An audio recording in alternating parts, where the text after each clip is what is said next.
And earlier in the day, US military carried out new overnight strikes in Iran, targeting a military site and even shot down 4 Iranian one-way attack drones that posed a threat near the Strait of Hormuz. And this is according to a US official. The official told Reuters that the targeted site was an Iranian ground control station in Bandar Abbas, that's right next to the Strait of Hormuz, and it was preparing to launch a 5th drone. Iran was preparing to launch a 5th drone when US carried out these strikes. US calls them defensive in nature. The official described the action as measured, purely defensive, and intended to maintain the ceasefire. But as we're now learning, the IRGC has already fired at the US base from which these attacks were carried out on the Iranian drones and facilities in Bandar Abbas. Iranian media said that the Revolutionary Guards fired at an American oil tanker after it attempted to pass through the Strait of Hormuz with its radar system turned off, forcing it to stop and turn back. Iranian media also said that the US military struck a scorched earth area around Bandar Abbas and that 3 explosions reported earlier were linked to the incident. Now, this is the second time that the US has carried out strikes in Bandar Abbas in the last little over 2 days, and now an Iranian retaliation has come, or a response, and this follows an exchange of threats between Iran and US. Iran on Wednesday said that a return to war was unlikely, but its military was nonetheless lying in the wait, while US President Donald Trump threatened to finish the job if Tehran did not agree to a deal. US President Trump has said that he is not satisfied yet with the terms of the deal being negotiated with Iran, and he said that Tehran was very much intent on reaching an agreement to end the conflict, but added that so far they haven't gotten there.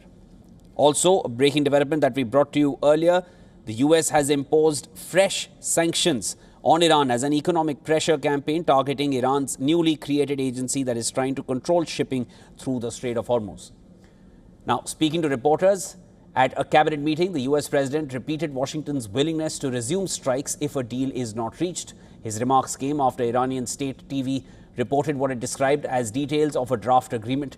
It included US lifting its naval blockade on Iran's ports in return of Iran restoring commercial traffic through the Strait of Hormuz. It said that the management and routing of the vessels will be handled by Iran and Oman. When asked whether he would accept such terms, Trump answered in negative. Listen to this. Nobody's going to control it. We're going to watch over it. We'll watch over it, but nobody's going to control it. That's part of the negotiation that we have. They would like to control it. Nobody's going to control it. It's international waters, and Oman will behave just like everybody else, so we'll have to blow them up. They understand that. They'll be fine.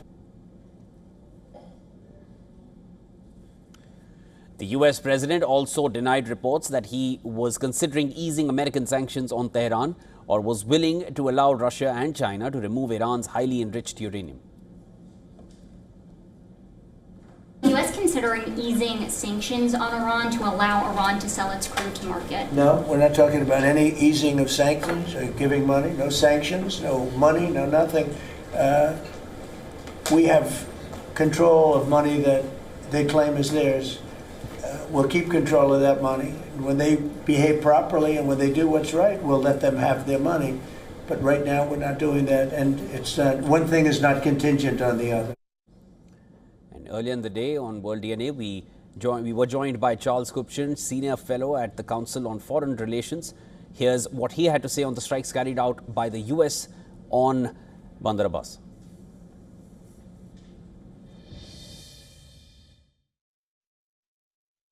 Well, in many respects, we're seeing both sides violate the ceasefire.